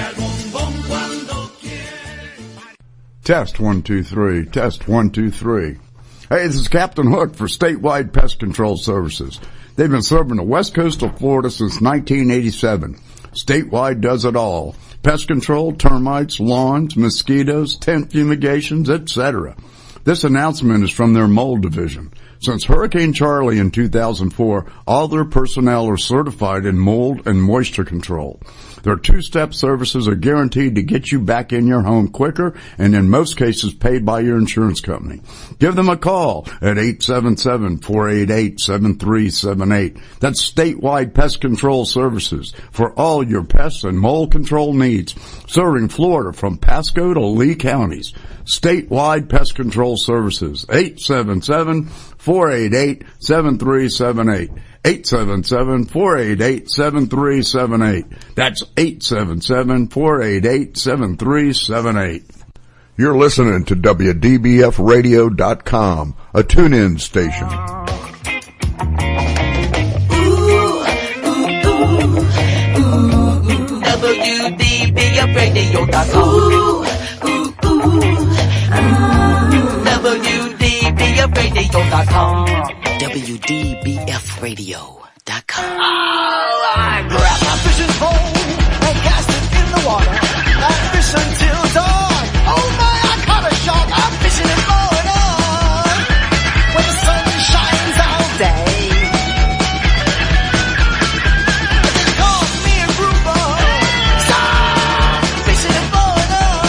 Oh yeah. It's the Fish Florida Show with your host, Riscala Stevens, bringing the outdoors to you every Sunday morning, 8 to 10 a.m. on the WDBF Radio Network. And now, your host, Riscala Stevens. We are back. It is the top of the hour. If you've missed the first hour of the show, you can always tune in at 3 p.m. this afternoon. We do a replay at 3 p.m. And if for any reason you can't get to sleep and it's 4 o'clock in the morning and you're bored and you have nothing better to do, you can tune us in then. And if you miss both of those times, you can always catch our archives. They are located at thefishfloatershow.com. They are also can find the archives on YouTube channel. In the meantime, we are live this morning, and we want to thank you for joining us. My co-host, Pam Worth, one of the top female anglers here in Florida. Good morning, Miss Pam. Good morning, sir. Thank you for the introduction. In the background there, real silent, kind of like an alligator, just waiting to lurk forward, is my producer, Captain Hook. Good morning, Captain Hook, and thank you, sir. Good morning. Good morning. Yeah, he may not have a lot to say, but he's got a good bite there. I'll tell you what. So thank you, Captain Hook, for my next guest, because Captain Hook is the one who kind of told me about our next guest. We talk a lot about the fishing. A lot of times on the East Coast, because we have so many of us here calling in on the East Coast. But the show is really about fishing, and whether that is on the East Coast or the West Coast, we try to promote that kind of thing, to go fishing. And so this morning I have with me, we have, let's see, do we have him on the line, or am I mistaken, Captain Hook? No, Captain Brett is with us. Oh, okay, good. All right. I didn't see it show up there. So we have with us Captain Brett Lutzy, and, from what I understand, and he'll correct me if I'm wrong, he's a full-time man. He's out there all the time in the water, and, someone who has, quite a bit of experience under his belt. And I want to welcome you to the show. I want to thank you for calling in, taking the time to call in, sir, and thank you for sharing the info. Absolutely. Appreciate you having me on. It's an honor. So let's talk a little bit now. You're on the West Coast, correct? Correct. I'm in what would still be considered Southwest Florida, Tampa Bay area. And do you fish every day? Yeah, we go every day, obviously weather permitting. But I try to be kind of a consistent, full-time kind of guy. I don't do anything else but fish. But yeah, we go every day as long as the weather's right and it's safe. We're out there. How long you been doing this? It's coming up on 7 years now. I was part-time for a couple of years, and then, I made the jump to go full-time about 5 years ago, and decided to quit the corporate world and fish and see if I could do it for a living. So far, it's worked out pretty good. It's been a blessing. I know Pam is itching to ask. Go ahead, Pam. Hey, Captain. Yeah, I'm out of the West Coast too. I'm here in Tampa. Just checking with you. What kind of charters do you offer? What's your favorite fish to tag? We do a variety of reef species. We like to target a lot of mango snapper, any of the smaller pelagic species. We like the Spanish mackerel, jacks. We get a bluefish every now and then, which is kind of rare. Most of those are on the East Coast. Target a lot of sharks. Kids love the sharks, so we put a lot of families on those. And then anything in between flounder, black sea bass, just kind of depends on the time of the year. It's all about the water temperature. And then we obviously go after some grouper and try to do some different stuff during the winter when we get different species biting. So yeah, we cover a pretty wide swath, and most of it's structure and bottom fishing, and a little bit of trolling and some pelagic action in between. Well, what's hot right now for you? Right now, I'm doing, catch and release on any redfish and snook, just to, we lost a lot of big breeders out there, from the past red tide that's, cleared up now. And right now we're going after a lot of the mango snapper. There's plenty of mackerel up in the bay around the channels. Shark, you can normally get those almost year round, just like the mango snapper. We got a bluefish yesterday, pretty good size one, at least for the West Coast. It was around 24 inches. Nice. Flounder here and there. We get some Jack Crevalle in between. And, it's been good. We got into some, pompano not too long ago. I had a good 2-week run with those. Wow. Along the shelves there in the passes along the intercoastal around Paso Grillo and Terra Verde. So it's been good. It's been good. So all of this is going on, if I'm not mistaken, St. Petersburg? Yeah, I keep my boat in, Gulfport Marina, which is basically southwest St. Pete. And, we fish around anywhere up in the bay all the way out to Egmont Key. There's some really good hard bottom and calcitic limestone out on the south tip of Egmont with, it's a good barrier island out there at the mouth of the bay. A couple man-made reef balls out there, and the gas pipeline goes through there. So we go all the way from there and into the bay and all around the intercoastal, a lot of bridges and passes. And so, yeah, it's the whole, pretty much the whole Tampa Bay area out into the Gulf, about 6 miles. Great. We talked briefly before you came on the air. We talked yesterday briefly, and you said that you just been fishing just a couple of days ago, right? Yeah, we were just out yesterday, actually. Okay. Was it? I don't know if it was yesterday we were speaking about, but you were telling me you were catching fish, right? You had a nice catch for the day. Am I correct? Oh yeah. Good consistent bite. We've enjoyed a lot of easterly winds with a little bit of rain, so it's diluted the water and pushed the red tide out and up. If you check a lot of the FWC sample reports, a lot of the red tide is diminishing all the way from Sarasota up. There's still a little bit up there on the panhandle, but we've enjoyed some good clean water. The red tide, NOAA puts out a pretty good detailed map too. If you get high enough into the bay, the water's been absolutely clean. It's actually pushed a lot of fish up there. So, it just forces you to be a better captain and find more fishing spots and widen your breath a little bit. So that turned it into a positive. I am so pleased to hear you say that. It's just like, I can't really express it in a word. It really is I can't think of a word that describes it properly. It's so nice to hear that is going on, because we devoted a whole show to this red tide thing, and it was pretty bleak for a while there. And I'm someone who firmly believes we should leave this place better. When we leave, it should be in better shape than it was when we moved in. And, that hasn't been happening. But when I hear stories like this, it brings my hopes back up. It refreshes my hopes in humanity, if you will, because it's evidence that something is happening. It's not just gloom and doom. And that's really, the positive point of all this, that there are people out there that know how to take advantage of this situation. It's not absolute decimation, right and left. There are places you can still go fishing. There are places you can catch good fish, and enjoy it. That's great. Yeah, absolutely. A real quick comment here. I just want to, it's hard to, you listen to the media out there, and they kind of generalize and sensationalize things, and they don't give a lot of specifics. So come on out. It's great. The water's clean. It's clearing up. We still got mild cases of it, but it happens every year.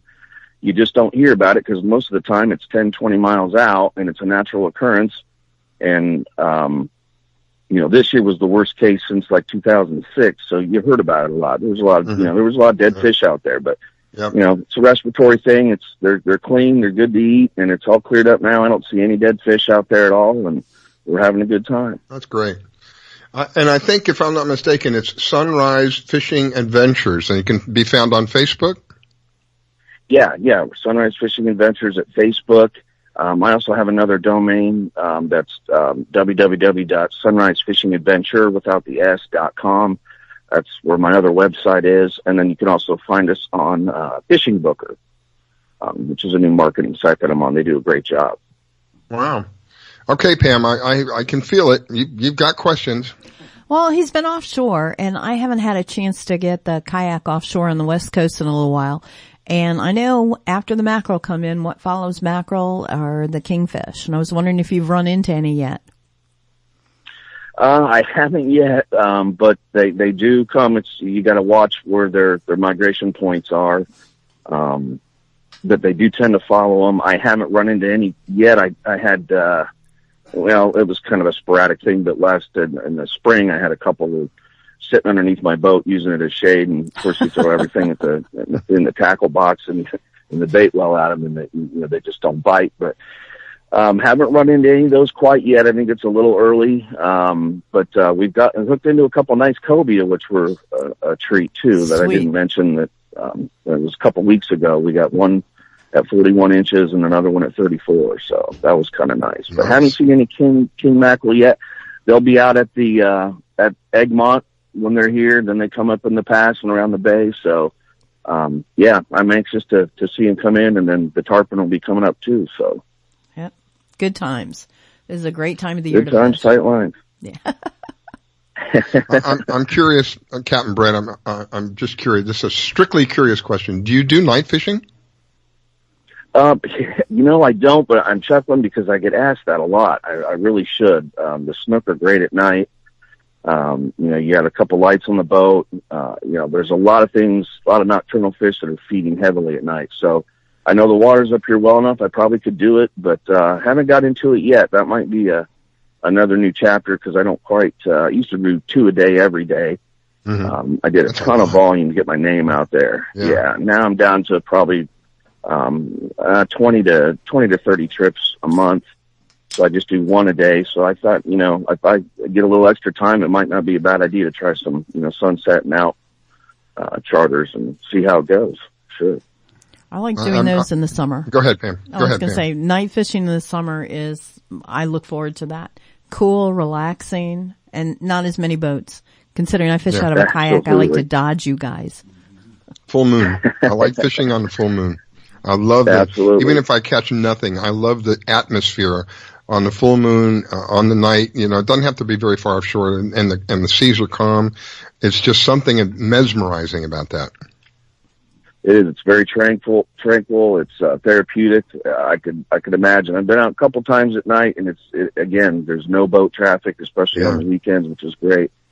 And it would be a good thing to maybe look into. I do get enough demand for it. So, Pam, I don't think I've ever asked you. Do you go out at night in your kayak? Yeah, I have. Down in Mount Lachey, I've done it a few times, and here in Tampa Bay, I was at You're a brave lady. I was at I have lights. I was at the fort probably 2 months ago and hooked into one of the biggest snook I'd ever seen in my life. I was using topwaters, and he ripped off. He didn't bend. He ripped off the whole back end of the treble, took it out of the lure. Oh, wow. Yeah, it was pretty exciting. Wow, and that was at night? Wow. Yep. Wow. So how often do you go? Do you like going on the full moon?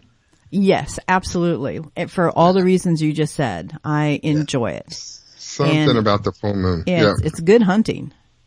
Because the next day, it seems the fish, and Captain, you can correct me on this, but it seems that the fish during the full moon feed a lot more at night. So the following day, it seems like the bite doesn't turn on until the evening again. That's absolutely correct. During the day, I do not. My girlfriend hears me say this all the time. If it's a full moon during the day, the bite is definitely way, way, way slower. And I don't know what it is. Some guys like the full moon. Some of the flats guys like it. Maybe it's because they're catching the bite, really, really early in the morning or at night. But yeah, during the day, it's definitely slow on the full moon. So that might be a good way to maybe, watch those moon phases and do some stuff at night when I got a full moon. That'd be great. There you go. Captain, I have will join you. Another strictly curious question because you're a commercial captain. Are you limited, like if I go out and I have a fishing license and I can catch X amount of whatever it is, are you limited in the same way, or because you're a commercial captain you can catch more? My license follows me on any boat that I operate, so I basically you just pay the state of Florida their $200 to $400 to take up to so many passengers out, and that way you don't have to have a license. Okay, So, I got that part. But what about like snapper? There's a limitation on snapper. Do you have to follow that limitation, or are you exempt from that because you're commercial? Oh, I'm sorry. Yeah, I do have to follow that. Snapper and, with the snook and the extra regulations with that. Yeah. We definitely have to follow that. It's kind of a fine line between, a true commercial fishermen. Those are the guys out there selling wholesale and netting a lot of fish and reselling them at the markets. I don't do any of that, but so I kind of get stuck in the regular residential licensing requirements for personal fishing. Again, it was a strict. I sometimes have these crazy ideas, and I have to ask them while I'm thinking about them because my memory span. Some people have Alzheimer's. I have half-Heimers. I'm not all the way there yet. Yep. Well, I might be catching some of it too. So I understand. Repetition makes the memory. Oh my goodness. All right. Well, Captain Brett is with Sunrise Fishing Adventures. You can find him on Facebook, and it's sunrisefishingadventure.com. Is that correct? That is correct. Thank you. You can find him on the web there as well. Captain Brett Lutzy. And it is an honor and a privilege to have you on, sir. We'll have you on again because we need somebody out on the West Coast to let us know what's going on out there, kind of give us a different perspective. And so I appreciate the time, appreciate the call, sir. We'll be looking forward to having you back on again. Folks, don't go away. I got to take a break. You're listening to the Fish Florida Show with your host, Riskella. Don't go away. We'll be right back. Download the Fish Florida mobile app to plan your boating, fishing, or hunting trip. You can find your tide reports, buoy reports, get a fishing license, and even find someone to go fishing with. Plus great products and services from all our media partners. And oh yeah, you can get the Fish Florida Show on the app. Sundays at 8 a.m. Eastern here on the WDBF radio networks. So download the Fish Florida mobile app to plan your boating, fishing, or hunting trip and tune in. Battles aren't won solely on the field. That's a common misconception. Battles are won within, over enemies of fear, enemies of doubt. In that place where promises are kept. Promises to oneself. This is a physical training event. Promises to one's community. Healthy people move debris out of their house. Promises to one's country. In the heart of every Marine, you'll find a promise. A promise forever kept. A promise of battles won. Today, my new dad and I shot off a rocket in the park. Today, my new son and I failed to shoot off a rocket. He knew exactly what to do. I had no clue what I was doing. We set up the rocket. Hit ignition. And then nothing. Sometimes I laugh when I'm frustrated. Then out of nowhere, the rocket launched into the air. The rocket did get into the air. I've never seen anything fly so high. And then crashed into a kite. Look out! Look out! And then the pond. I'll never forget that day. I'll never forget that day, even if I tried.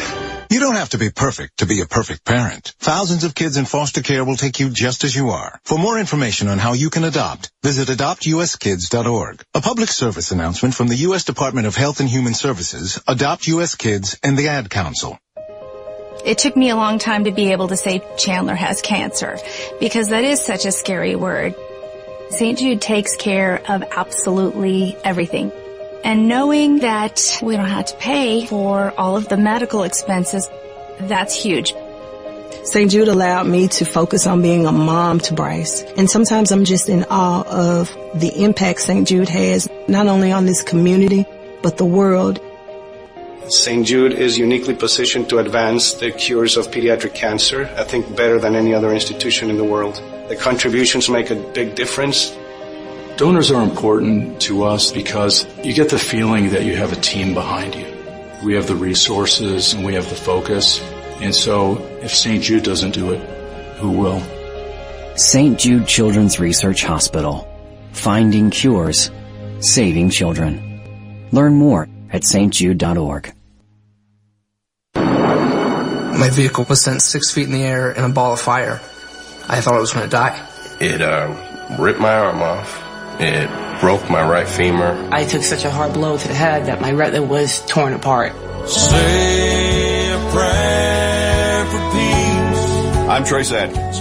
I want to tell you about these true American heroes and how you can show your thanks by helping them through Wounded Warrior Project. They've reached out to us as a family, and they never forgot about us. The job of helping thousands of our wounded warriors rebuild their lives is massive and growing every day. That's why your gift of just $19 a month is so important. Many of these service members suffer traumatic brain injury and post-traumatic stress disorder. They helped me basically put my life back together. If it wasn't for Wounded Warrior Project, I would be a statistic right now. I would have been one of those soldiers who came home and committed suicide. I'm in the fields of Vietnam, the mountains of Afghanistan. Your gift today of $19 a month can help us provide the programs and services desperately needed by our wounded service members. Call or go online with a pledge and you'll receive this Wounded Warrior Project blanket. Make that call now. Say a prayer for peace. I grab my fishing pole and cast it in the water. I fish until dawn. Oh my, I caught a shark. I'm fishing and blowing on. When the sun shines all day. They call me a grouper. Stop fishing and blowing on. Oh yeah. It's the Fish Florida Show with your host, Riscala Stevens, bringing the outdoors to you every Sunday morning, 8 to 10 a.m. on the WDBF Radio Network. And now, your host, Riscala Stevens. Okay, ladies and gentlemen, we are back, and if you have missed any part of the show, we do offer archives, and we do offer replays. First of all, let me get to the replays. We replay the show 3 p.m. every day. Every Sunday. And then following 3 p.m., we play it at 4 o'clock in the morning. So if you miss any of the shows for that day and you're sitting around 3 o'clock in the afternoon, or if you can't get to sleep early in the morning, you can do it that way. Or you can go to fishfloridashow.com. We have all of the archives listed there as well. We also have a YouTube channel. You can find us there, and always available. So, for me, it's a learning process. I'm always learning something. And I'm hoping that for some of you out there, it's the same thing. It's really for people to find a way to do a family outing, if you will, an enjoyable family outing. Doesn't cost an arm and a leg. I know sometimes I took one of the grandkids to a football game a couple of years ago. I was astounded at how much money it cost just to go watch a football game. Was really shocked. I hadn't been to one in many, many years, and it was quite expensive, to be honest with you, because they have you trapped, and then you go to buy like a Coke or something, and normally something that would be like 79 cents is like, dollars and dollars and dollars. So it's a way to enjoy yourself and your family, build up bonds. And for me, it's always been a passion. So thank you for taking the time to tune in. And this morning, of course, I have the one and only Miss Pam Worth, one of the top female kayak anglers here in Florida. Good morning, Miss Pam. Good morning, sir. And we have Captain Hook back there in the background. He's very silent, kind of scary. Good morning, Captain Hook. Good morning. Good morning. Ask Pam how she did last weekend when she was out on her tournament. Yeah, that was one of the things I wanted to get to here. So let's talk about what happened last weekend. You skipped out on me. I know. Sorry. I was in You were missed. Oh, you're sweet. I was in a no cell zone. I was scrambling. I was in Jacksonville fishing the IFA. That's the Inshore Fishing Association. The kayak division. So I was slutching through the mud in the wind and the rain looking for a redfish and a trout. And I got lucky. I got a redfish and a trout. I spent 2 hours on about 100, maybe 200 yards of coastline trying to get Jacksonville. It's a little harder to get a trout than other areas. And I finally got a legal trout. I ran to the car and headed to the weigh-in. I was eighth overall. So I was really excited. And how many people were in that? I think there was 40 or 50. Wow. Yeah, so I'm headed next weekend over to Grand Isle, Louisiana for the week and the IFA finals. So I'm excited about that. I haven't fished there before. Well, she didn't tell you she got 8th overall, but number 1 female. Yeah, well, this is how we introduce her. One of the top female. So she's living up to her name. Yeah, so I've been blessed on the IFA East and the IFA West. I'm top lady angler. And now you're going to Louisiana. Now, I'm asking you on there not to put you on the spot, but are you going to be back for the weekend? I'm leaving here Friday, headed to Pensacola for the weekend. And then from there, jumping over to Louisiana, because since I've never fished it before, I'd like a couple days of pre-fishing. If anybody has any hints, please let me know. And then the tournament is a 2-day tournament on, I believe it's Friday and Saturday, and then driving back. So the best I can do is call in. Sorry. Oh, no, it's all right. Calling in is better than no in at all, right? I mean, it's you and me, bud. I don't mind, not at all. I don't know if Captain Clyde does. I think he does some saltwater. You've spoken with Captain Clyde, right? Mm-hmm. I think he does some salt. He might be able to give you some pointers. I can't promise you anything, but he's available, and I have his contact info if you need to contact him. Very, very, very generous with his knowledge. The crappie psychic, as they call him. He's one of the most and he has his own website if you want to reach him. He has a bunch of information for people who are fishing primarily for crappie because he's so good at it. But he might be able to help you anyway. He just came to mind when you mentioned Louisiana. I think that's where he's at. I'm almost sure that's where he's at. Yes, he's in Louisiana. Yep. So yeah, Grand Isles is down on the Gulf. So, I'm looking forward to it. A lot of the guys that are fishing there have been doing it for years, but this is my first attempt. So we'll see if I get on the board or not. And are you fishing for anything particular? The biggest redfish I can find and the biggest trout I can find. You're allowed. Oh, okay. So it's the same thing again. Yep. But it's 2 days. So you can't weigh in 2 trout on day 1 and 2 reds on day 2. It's 1 redfish and 1 trout per day. And then the combined inches determines the winner. Combined inches, not weight. Yeah, inches. It's inches, not weight. We're definitely CPR. Catch, photograph, and release. That gives us the option to get what we call overslot reds and trout. Wow. Yeah, it's going to be fun. I'm excited. I'm still thinking about what it would feel like in this kayak out there at night on a full moon where the water's really. I'm just dreaming of this. You got an extra kayak? Yes, I do. I'm going to get you out there. And mine is this extra one I have is a paddler, but I have friends and I'll talk to Native and we'll get one of the pedal ones so you don't have to, or I'll take the paddle and give you my peddler. And we'll get out there and you hear the night birds. I fished with a friend of mine, Dave LaFeria. We went night fishing and we were over near Gandy, and there's an island out there and you could hear the coyotes howling. They all started howling, and it was a little eerie with the full moon, but it was pretty cool. Wow. I want video of your first time in the kayak.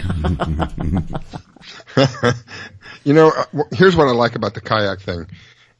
I've had a boat, and Captain Hook can relate to this. I don't know if Pam has actually had a boat or not, but I've had a boat, and it's a lot of work if you've got a boat, especially if you're trailering a boat. You got the trailer you have to be concerned with. You got the boat you have to be concerned with. You have the fuel you have to be concerned with. This is something that you do you can almost do this anywhere, right? Oh, it doesn't really require a boat ramp per se, does it? No, not at all. I can pull off the side of the road, pull the kayak off, and boom, I'm launched. Within 5 minutes, I'm launched. I like that. I do. I like that. And in my mind, I could see doing this around the bridges. I loved to fish bridges at night under a full moon. Yeah. Right where the pilings come down. Right.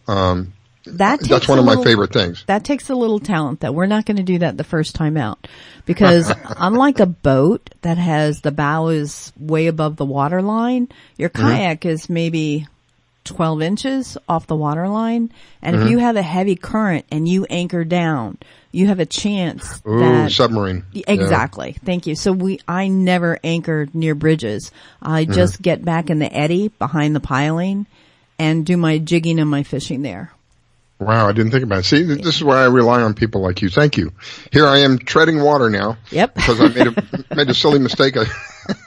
Yeah. Bridge fishing. Well, bridge fishing is not. Go ahead, Pam. I was going to say bridge fishing behind pilings, especially if you've got current, is you need to be out in the boat a few times and feel really comfortable before you do that. Mm-hmm. Wow. Well, I had asked Victoria to call in this morning. Victoria, of course, is the one who started all of this. Victoria started the Fish Florida app. She was the founder of the Fish Florida app, and she's opened up a couple of new networks. And I've asked her to call in this morning, spend a minute or two with me, and give me the latest update on what's going on. Good morning, Victoria. Well, good morning, guys. Hello. Hello. Hi, good morning. Thank you for having me, Riscala. Yes, ma'am. Let's talk about what's going on. Well, I can tell you on the red tide front of it, we are experiencing an enormous amount of fish on our side here where we live. You know where we live, Riscala. We've got them washing up on the beach, and it's just they're trying to clean it up, but the air is very thick, and it's a little bit concerning. I am really, it's. From what I'm hearing from the show, from what you guys were talking about, I am hopeful that, this is going to pass quickly because we've got a lot of wind here. And if people may not know, Victoria's literally on the water. She's like, I don't know, maybe 1,000 yards from the ocean. She's on the water in the backwaters, but there is a channel literally right there in her backyard, per se, and the channel takes you right out to the ocean. So she's not far from the ocean at all. Have you been outside this morning? Yes. What is it like? Outside right now.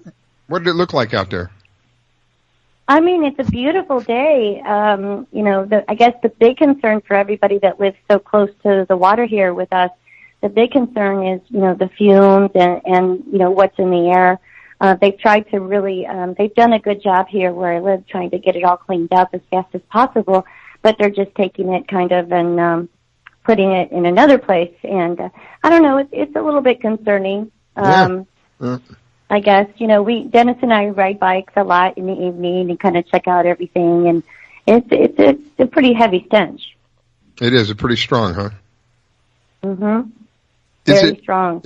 But not to be disgusting, but is it the smell of dead fish, or is it the smell of like chemicals? It's unexplainable. I mean, It is so bad that we can't. Normally, we go out of the evening and just sit on the water on the benches there. It's just a lovely setting where we live, and we're so grateful that we have the opportunity to live here. But right now, you don't even want to get near it. How sad is that? Wow. I'm concerned. I'm concerned about, the restaurants in the area. I'm concerned about the people that live like where we live. And, I'm sure that people are kind of rethinking this whole thing because it's like I said, when is it going to go away? It's been here for a few days now. We're hoping there's a lot of wind right now this time of the year. So hopefully that's going to push it out a little bit further, and it'll pass quickly. Yeah, I had the opportunity to go over to Victoria's and took my grandson with me one particular day, and we went fishing off of her dock back there, literally in the backyard. She's got a dock, and went fishing off the dock, and he caught I think the first fish he's ever caught in his life. It was a catfish, and the look on his face was just worth $1 million. Oh, it was just a delight too. I mean, I was so delighted to have you guys, and your little grandson is so cute. I mean, the way that the dock is positioned, I mean, it's almost all the way out there in the middle of the water, so it's a great experience to fish, right from the docks, and, Riscala, we just love having you over here. But on the front with the app, the Fish Florida app, we've probably, I'd like to say, completed our soft rollout with it. Now we're going to get a little bit more serious. We have worked very, very hard and as swiftly as possible to convert to a shopping platform, which is under construction. We are like I said last week, and we have actually joined forces with a advertising marketing firm to help position us properly in the marketplace. The idea with the shopping platform is to give everybody another step up of helping to convert sales as well, and sales that we can convert, through the mobile app. Yeah. I love the mobile app so much because it offers resources. It offers ways to plan your fishing trip, which is one of the reasons why I made it. And I'm inspired of the fact that we live right across from the ocean, basically. And Dennis had his boat, and he was so excited. He downloaded all of these apps on his phone. So back when these apps were just starting to come out, if you had a lot of apps on your phone, it would take up your battery, it'd take up your gigabytes, all that stuff. So really, it was really to make a solution for that, so that you could find everything all in one place. And then we started coming up with this idea that, well, wouldn't it be great if everybody got to have their own buttons on there? Mm-hmm. Which has been great for converting traffic to people's websites, but we kind of lose that conversion somewhere. So I think that the shopping platform is a great step to be able to track conversions and all of that. Wow. We also have the TV network, the OTT network. Yeah. We're way ahead of our time with that. So I think that's one of the things the advertising agency is excited about. Is she's always like, Victoria's way ahead of her time with what we're doing with OTT. It's called Over the Top. And what's different about that versus, let's just say you're an advertiser on one of the shows that we have, versus compared to a 30-second spot on a primetime television show, that $2,500 is gone in 30 seconds. But with OTT, the value is that there's a lifetime of longevity, shelf life, and resonation. And played over and over, I guess. Yeah, played over and over. Well, it resonates not just with our TV channels and our network, but it resonates on all of our platform partners' networks as well, and those are top platforms. Right. So I'm working really fast to get this up and going. It's been a real chore by myself most of the time doing this. So it would be good to start building a staff of people to help operate the company, at some point, quickly. I know if anybody can do it, Victoria can do it. But unfortunately, now I'm up against the break. Victoria, thank you for taking the time to call in. Yeah. Victoria Brinkley is the founder of the Fish Florida app. We thank you for what you've done. Folks, don't go away. It's that time. You're listening to the Fish Florida Show with your host, Riskella. Don't go away. We'll be right back. Do you own a laser printer, copier, or a fax? Well then, listen close to this announcement. Laser Technologies has been providing high-quality, frustration-free toner cartridges that are guaranteed not to harm your equipment for over 20 years. Laser Technologies will save you on your supplies with high-quality and fast delivery. Savings up to 50%. Laser Technologies supplies toner, imaging drums, developer and cartridges for most of the major brands. For a price quote, send an email to service@laser-technologies.com. Include your printer make and model for your part number. Call us at 561-792-9600. That's 561-792-9600. Laser Technologies, providing 100% of the quality at a fraction of the price. 561-792-9600.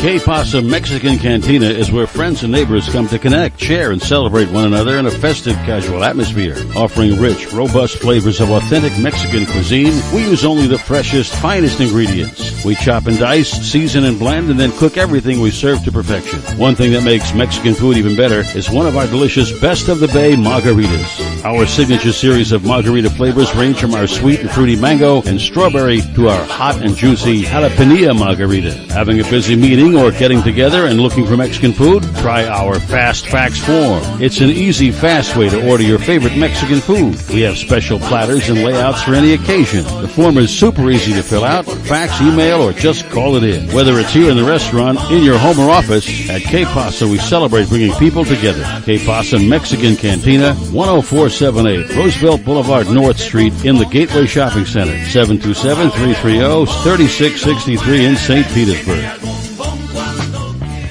Hi folks, I'm Roger from Rogers Gotcha Motoring.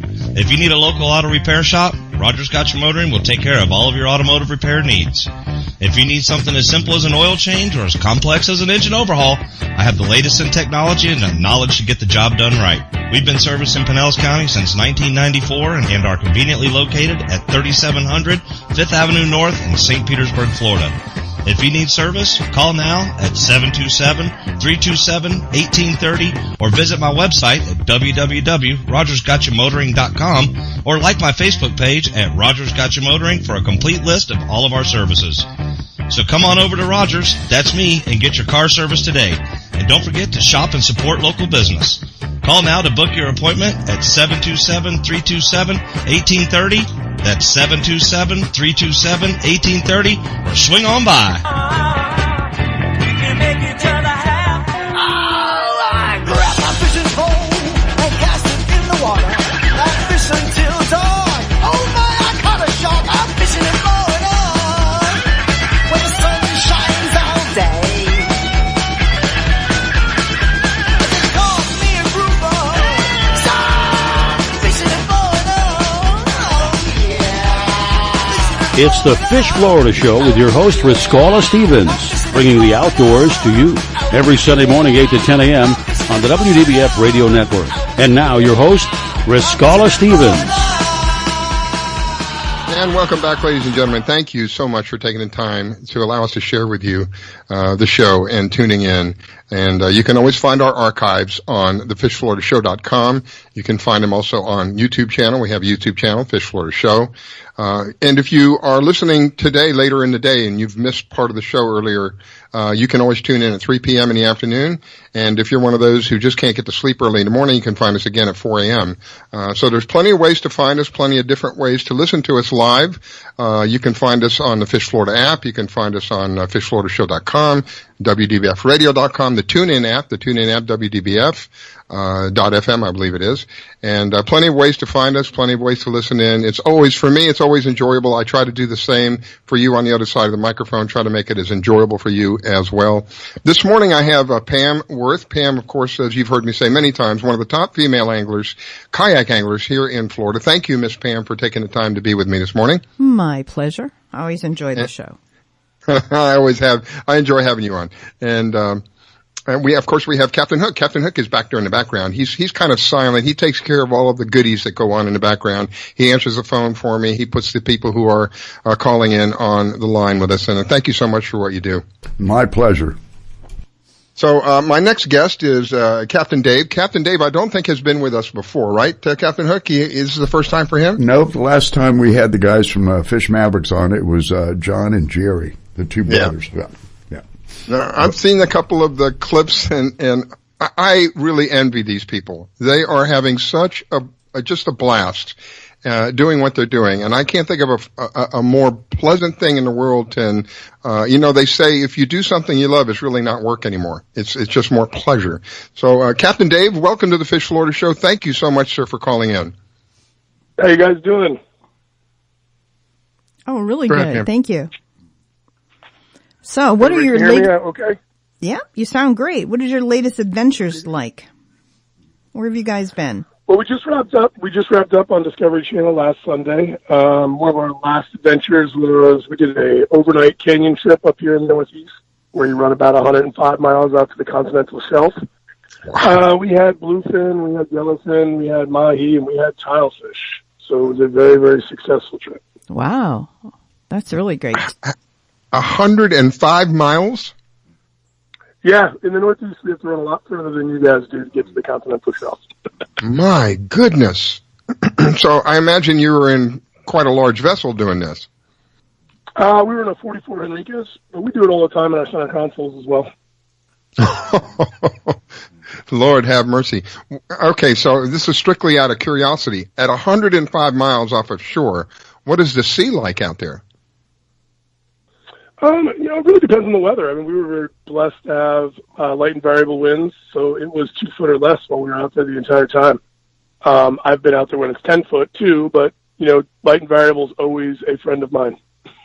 I think with the 10 foot, I would have to have a specific kind of bag, if you know what I'm talking about. Yes. So, Captain Dave, you mentioned was it the last? This is the last episode that you just filmed? Yeah, our last episode just aired. We have 13 episodes that we did. They're on Discovery Go, they're on Waypoint TV, and they're on Amazon Prime for people who missed it when it actually aired on Discovery. And it's called The Fish Mavericks, correct? Correct. So you guys, if you want to see something that's really enjoyable, watching these guys go at it really is, I can't help but just chuckle because it is so enjoyable to watch these guys. Kind of reminds me of the Duck guys, the Duck Dynasty guys, but instead of going after ducks, they're going after fish. It really is, it's great. Yeah, I mean, to be honest with you, it's just what every normal guy does when he goes fishing with his buddies. And I don't think anybody's really put that on TV to date. And I think we kind of pioneered that from a standpoint of we're just 5 normal guys traveling the country, fishing these tournaments. And I think a lot of people can really relate to us because we're taking our own trucks, our own boats, our own trailers, no intel. We don't have any captains. You know, like a lot of these guys with a lot of the shows today, they get chartered. They charter guys where they go. Well, we don't do that. We figure it out on our own. And, you know, we do what every other normal American would do when they took their boat to Venice, Louisiana, or they took it to Florida, or even they went to South Carolina for the weekend. So we really just try and portray what everybody can do with their own boats. Captain Dave, are you all related? Well, kind of. John and Jerry are brothers. And then Rob and Chris are brothers, and I'm Robbie's brother-in-law. So Robbie married my sister. You are, yeah. So we're kind of this it's family. Quasi-family that travels the country together. Yeah, I thought it was. That's one of the reasons I like that, because I'm very family-oriented kind of deal for me. So that's family. That's great. And you get to go do something you like to do, and you do it in a very unique way. You do it unlike a lot of other people. I think when I say unique, I think you're probably the only ones I can think of that do it the way that you do it. Yes, definitely. And There's nothing scripted. We kind of just go and try and figure it out wherever we are, and sometimes it works and sometimes it doesn't. We've had episodes where we didn't catch a single fish. But I think a lot of fishermen in America can relate to that because you don't catch every time you go out. Yeah. That's real life. That's the real thing. You know, that's what happens. So I'm curious, another curious question. I'm a curious kind of guy. Who does the filming for you? Actually, it is Gurney Productions, who is the producers of Duck Dynasty. So they're like, stupid question, I know, but they're like in the business of filming, though. They're not fishermen that are filming for you. They're professional filmers. No, these are videographers from LA. We actually have the same camera guys that shoot Duck Dynasty. So, being the Ducks is no longer a show, you know, they're not putting out any new episodes. We actually acquired all of their sound guys, the camera guys, the producers, the APs, all those things. Wow, that's great. I wasn't aware of that. And it's funny, I said, you remind me of them, but on a fishing platform rather than going after the ducks. Now you know crazy. I mean, one of the biggest things for us too is, you know, there's 5 of us on the boat at one time. Well, then you add the 3 other camera guys and a producer, and you're up to 9 guys on a boat everywhere you go. You can get pretty tight with 9 guys on a 38-foot boat. Oh my goodness. You get to know each other really well. Too well. Exactly. Well, I think Pam is itching there. What's the question, Pam? I'm fascinated by the whole process and the cameras, and with my husband is a retired sports anchor. I understand what it takes to put that in the editing, but your show is awesome. It's a great time, and overall it's real PG. That's what we need more. That's what we need. Try to keep it PG. But it looks that's what we get a lot of. We get a lot of families watching the show. It's dads, it's their sons, their daughters, and it's the moms. You know, we tried to make something that the whole family can watch, and not just something for the father on Sunday morning. Right. Yeah. Well, that's kind of sort of what I'm trying to do, in a kind of sort of way, right, Pam? Absolutely. And I kind of do the same thing. On my post, I'm showing not every fish, but what I'm catching. And sometimes they're 13-inch redfish. Happens. What a riot. And just so that you know, Captain Dave, Pam also works. She shares her knowledge. She had what was he, 11 or 12 or 13? I don't remember. What was the young man that you had with you? Oh yeah. I had an 11-year-old junior angler who ended up winning the junior division of the IFA West. So that was a lot of fun. So she shares her knowledge with the kids as well. Again, it's a passion of mine. Families to me is the most important thing. And growing up for me was fishing, Captain Dave. And so I can somewhat relate to all of you. You can claim to be family because you're all related one way or another. And, doing it as a family. And what you said about you get to know each other really well. You are giving testimony to what I'm saying, and what I've said all along. You go out and you enjoy yourselves as a family. You spend time together having the same experience. You get to know each other really well. You get to build your relationships up, because there's such an attack on relationships today. Such an attack. And this is just another way to do it. And with these people, with the Mavericks, it's enjoyable, but it's funny. It really is. It's a ride. I thank you, sir, for doing what you're doing. Thank you. Anything to support the family. So what do you got planned for the future? Well, we're actually probably going to be going to primetime and original programming on a major network. Congratulations. Right now, our production company. Yes, we had extremely good numbers on Discovery Channel, and we are in the process of probably moving to a primetime slot.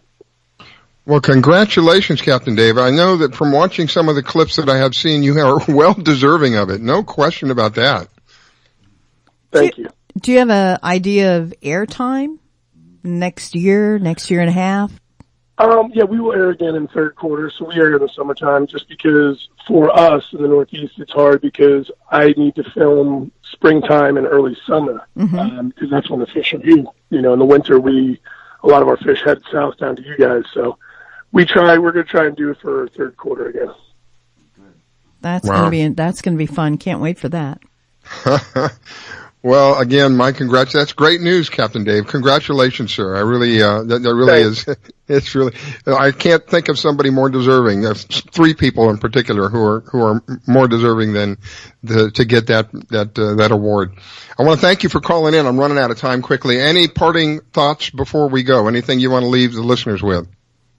No, I just want to thank you guys for having us on, number one. And number two, if anybody does want to go watch the episodes, like I said, they're on Waypoint TV, Amazon Prime, and Discovery Go. You can go see all of our previous episodes. And really the social media is very powerful, too, for us. So it's at Fish Mavericks for Instagram, and it's obviously Fish Mavericks on Facebook. That's great. Captain Dave, enjoy your day. I greatly appreciate what you do, sir. Thank you so much. Have a wonderful weekend. Thanks, What's left of it here. All right. That is Captain Dave, and thank you, Captain Dave. That's Captain Dave. He is with the Fish Mavericks. You can find him on Facebook. They were on Discovery. I don't know if Discovery's going to have reruns. Are you familiar with anything about that, Captain Hook? Are they going to have reruns on Discovery? No, I should have asked him that. What they have is you can go to the Discovery Go app, and all of their shows are on that app. And if you go to Amazon Prime, you can go and you can see every one of them. They have like 3 seasons worth of shows. And you can see them all. I've watched every one of them. They're hysterical. Those guys are funny. Yeah, but we should have mentioned, I think Captain Dave might still be on the line. Captain Dave has a little affinity. He doesn't like bugs or crawling objects. Spiders that really I don't do. Yeah. That one episode when you guys were down in South America, or Costa Rica, I guess it was. Yes. That was hysterical. Yeah, I don't do spiders. And it was a quite large spider. I know. Anybody that wants to see something really funny, go watch that.